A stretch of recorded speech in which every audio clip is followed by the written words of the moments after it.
नमस्कार दोस्तों, आपका बैंगलोर यूनिवर्सिटी हिंदी चैनल में स्वागत है। आज हम उत्साह निबंध पर चर्चा करेंगे, जो फर्स्ट सेमेस्टर बीबीए और बीएचएम के पाठ्यक्रम का हिस्सा है। इसके महान लेखक आचार्य रामचंद्र शुक्ल हैं और यह निबंध गद्य गरिमा पुस्तक में शामिल है। चलिए इसे समझते हैं। उत्साह निबंध का सारांश। आचार्य रामचंद्र शुक्ल ने अपने निबंध उत्साह में उत्साह को जीवन में साहस और आनंद का अद्वितीय मेल बताया है। उन्होंने समझाया है कि जिस प्रकार दुख के भावों में भय का स्थान है, उसी प्रकार आनंद के भावों में उत्साह का स्थान है। उत्साह का संबंध कर्म से है, जिसमें कठिनाइयों का सामना करने की तत्परता और साहसपूर्ण आनंद शामिल होता है। साहसी व्यक्ति न केवल कठिनाइयों से जूझता है, बल्कि उनमें आनंद भी महसूस करता है। शुक्ल जी के अनुसार केवल साहस करना उत्साह नहीं है, उत्साह वह है जिसमें कर्म में आनंद और उमंग का समावेश हो। शुक्ल जी ने वीरता को उत्साह का एक महत्वपूर्ण पक्ष बताया है, जिसमें विभिन्न प्रकार की वीरताएं आती हैं, जैसे युद्धवीर, दानवीर और दयावीर। युद्धवीरता में व्यक्ति प्राणों की परवाह किए बिना अपने लक्ष्य की ओर बढ़ता है। दानवीरता में अर्थत्याग का साहस होता है और दान के साथ आनंद का अनुभव होता है। इसी तरह दयावीरता में व्यक्ति दूसरों की मदद करने के लिए अपने दुख और कष्टों का त्याग करता है। शारीरिक कष्ट सहने का साहस हो या मानसिक क्लेश सहने का, दोनों ही स्थितियों में उत्साह की आवश्यकता होती है। समाज में प्रचलित प्रथाओं को तोड़ने के लिए भी व्यक्ति को उत्साह चाहिए। बहुत से लोग केवल सम्मान के लोभ में साहस का प्रदर्शन करते हैं, लेकिन शुक्ल जी ने इस प्रकार के दिखावे की आलोचना की है। असली उत्साही वह होता है जो कर्म में आनंद पाता है और कठिनाइयों से डरता नहीं। उत्साह का संबंध कर्म से है, फल से नहीं। यदि व्यक्ति केवल फल की चिंता करेगा तो उसका उत्साह क्षीण हो जाएगा। सच्चा उत्साही वही होता है जो कर्म में आनंद महसूस करता है, चाहे फल मिले या न मिले। कर्म के प्रति यह लगाव ही उसे सच्चा आनंद प्रदान करता है और यह उत्साह उसे हमेशा कर्म करने के लिए प्रेरित करता रहता है। उत्साह का अर्थ केवल व्यक्तिगत लाभ या विजय नहीं होता, बल्कि यह समाज और लोकहित के कार्यों में भी प्रकट होता है। जब व्यक्ति दूसरों के लिए कुछ करता है, तो उसे विशेष प्रकार का संतोष और आनंद मिलता है। ऐसे लोग वास्तव में उत्साही कहलाते हैं, जो अपने कर्मों में निहित आनंद को समझते हैं और उसी के आधार पर जीवन में अग्रसर होते हैं। अंत में शुक्ल जी ने बताया है कि उत्साह एक यौगिक भाव है, जिसमें साहस और आनंद का मिश्रण होता है। किसी भी कर्म में आनंद प्राप्त करने की प्रेरणा उत्साह का सार है। 1 मार्क क्वेश्चंस। प्रश्न: उत्साह किस प्रकार के आनंद से जुड़ा हुआ है? उत्तर: साहसपूर्ण आनंद से। प्रश्न: उत्साह का स्थान किस वर्ग में होता है? उत्तर: आनंद वर्ग में। प्रश्न: कष्ट या हानि सहने का साहस किसके अंतर्गत आता है? उत्तर: उत्साह के अंतर्गत। प्रश्न: युद्धवीरता में प्राणांत और मृत्यु की किस प्रकार की परवाह नहीं होती? उत्तर: किसी प्रकार की परवाह नहीं होती। प्रश्न: बिना बेहोश हुए भारी फोड़ा चिराने को क्या कहा जाएगा? उत्तर: साहस कहा जाएगा, उत्साह नहीं। प्रश्न: धीरता और साहस के बिना क्या उत्साह नहीं माना जा सकता? उत्तर: नहीं। प्रश्न: किस प्रकार की तत्परता को दानवीरता माना जाता है? उत्तर: अर्थत्याग और कष्ट सहन करने की तत्परता। प्रश्न: अनुसंधान के लिए कौन से कार्यों में उत्साह दिखाया जाता है? उत्तर: तुषार मंडित पर्वतों की चढ़ाई और रेगिस्तान के सफर में। प्रश्न: किस कारण लोग मानग्लानि के कष्ट से डरते हैं? उत्तर: उपहास, निंदा और अपमान के भय से। प्रश्न: किसे वाग्वीर कहा जाता है? उत्तर: जो भाषण या वाद विवाद में वीरता दिखाता है। प्रश्न: उत्साह का केंद्र क्या होता है? उत्तर: कर्म पर। प्रश्न, युद्धवीरता में किस आलंबन का उल्लेख किया गया है? उत्तर, विजेतव्य आलंबन का। प्रश्न, वीर का उत्साह किस पर केंद्रित होता है? उत्तर, विजय विधायक कर्म पर। प्रश्न, दानवीर का उत्साह किस पर आधारित होता है? उत्तर, दान के कठिन कर्म पर। प्रश्न, साहस और आनंद का मेल किस भाव में होता है? उत्तर, उत्साह में। प्रश्न, उत्साह का सीधा संबंध किससे होता है? उत्तर, कर्म प्रवृत्ति से।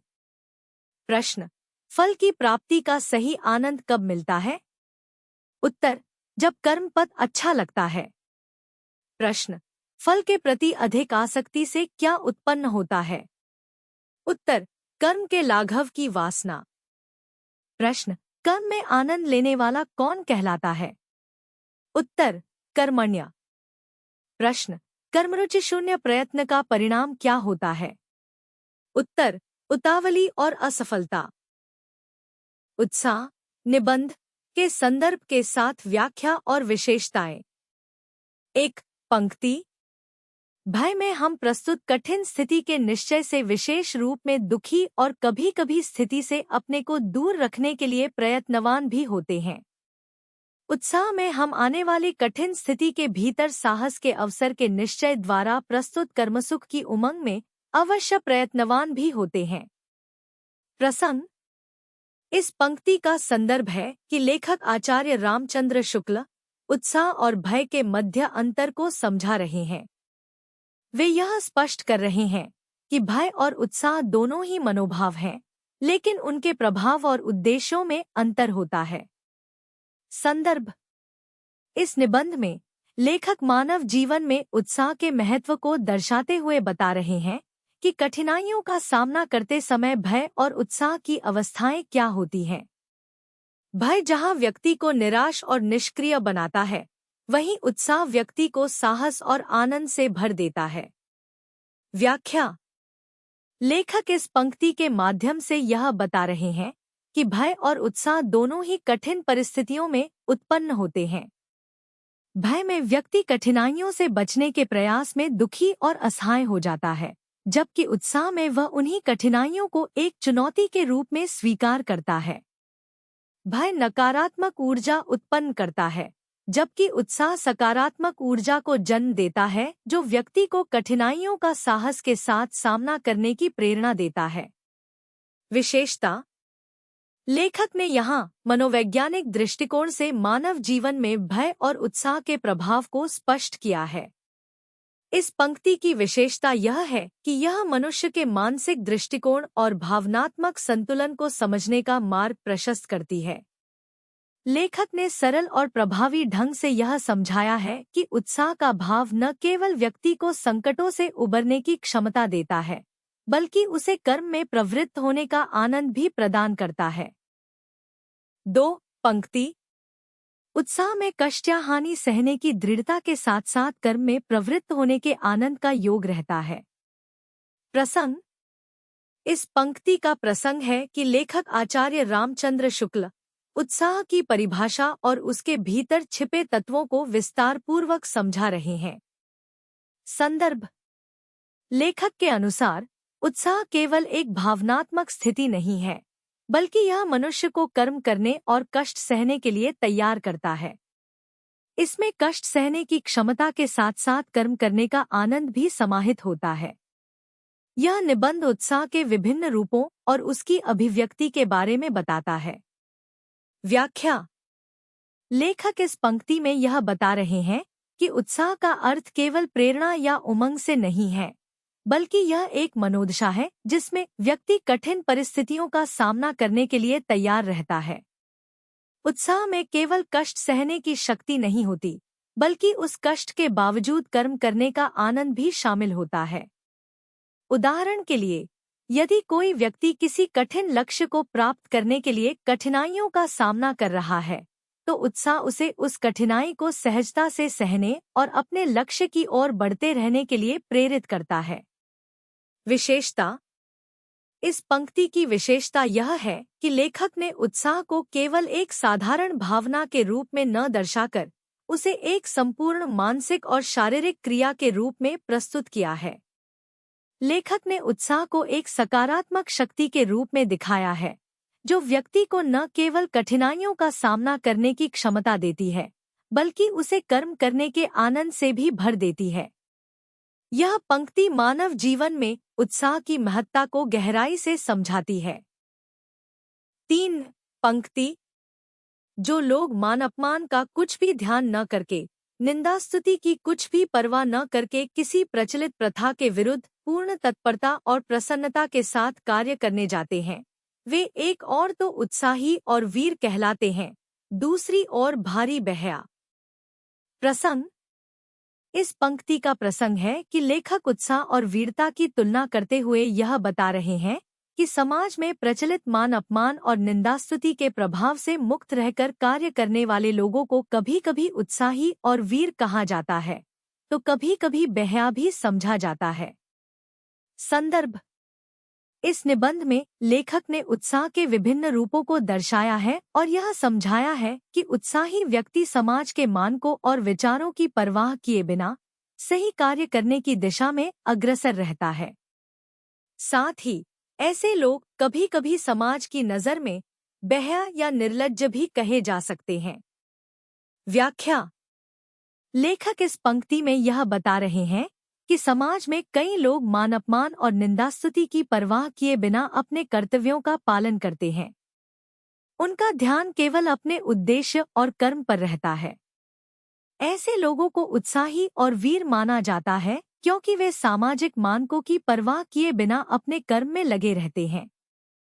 लेकिन लेखक यह भी संकेत करते हैं कि कभी-कभी ऐसे लोग समाज की दृष्टि में बहया या निर्लज्ज माने जाते हैं, क्योंकि वे प्रचलित नियमों या परंपराओं का उल्लंघन करते हैं।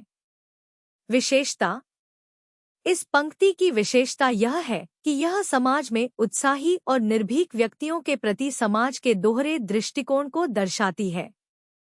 लेखक ने बड़े ही सरल और स्पष्ट शब्दों में यह बताया है कि समाज के नियमों को तोड़कर सही कार्य करने वाले व्यक्ति को कभी-कभी समाज की नकारात्मक टिप्पणियों का सामना करना पड़ता है। यह पंक्ति यह भी सिखाती है कि सच्चा उत्साही व्यक्ति समाज की निंदा की परवाह किए बिना अपने कर्म को निरंतर करता रहता है। उत्साह निबंध के मुख्य पात्रों पर टिप्पणी। 1 उत्साही वीर। आचार्य रामचंद्र शुक्ल ने इस निबंध में उत्साही वीर या कर्मवीर की व्याख्या की है। कर्मवीर वे व्यक्ति होते हैं जो साहस और आनंद के मिश्रण से प्रेरित होकर किसी कर्म में प्रवृत्त होते हैं। उनके लिए कर्म का आनंद ही महत्वपूर्ण होता है, फल की अपेक्षा नहीं। शुक्ल जी ने कहा है कि सच्चा वीर कर्म में ही आनंद पाता है और उसके लिए सफलता या असफलता द्वितीय होती है। 2 बुद्धिवीर। शुक्ल जी बुद्धिवीरों की चर्चा करते हुए कहते हैं कि ऐसे वीर केवल अपने ज्ञान और विचार से कार्य करते हैं। वे बड़े शास्त्रार्थों में बुद्धिमत्ता के साथ प्रवेश करते हैं। बुद्धिवीर को भी उत्साही वीर माना जाता है, क्योंकि उनकी बुद्धि के माध्यम से उत्साह प्रकट होता है। 3 उद्योगी और कर्मप्रेमी व्यक्ति। शुक्ल जी उन व्यक्तियों की भी प्रशंसा करते हैं जो किसी फल की प्राप्ति की चिंता किए बिना उत्साह के साथ कर्म करते हैं। उनके लिए प्रयत्न करना ही आनंद का स्रोत होता है और वे कर्मप्रेमी कहे जाते हैं। ऐसे उद्योगी व्यक्ति जीवन में संतोष और आत्मग्लानि से मुक्त रहते हैं। 4 फलासक्ति और कर्मासक्ति। निबंध में शुक्ल जी फलासक्त और कर्मासक्त उत्साहियों का अंतर स्पष्ट करते हैं। जो लोग केवल फल की आशा में कार्य करते हैं, उनका उत्साह अस्थिर होता है, जबकि कर्मासक्त व्यक्ति सच्चे उत्साही होते हैं, क्योंकि उनके लिए कर्म ही आनंद का स्रोत होता है। Thank you for watching.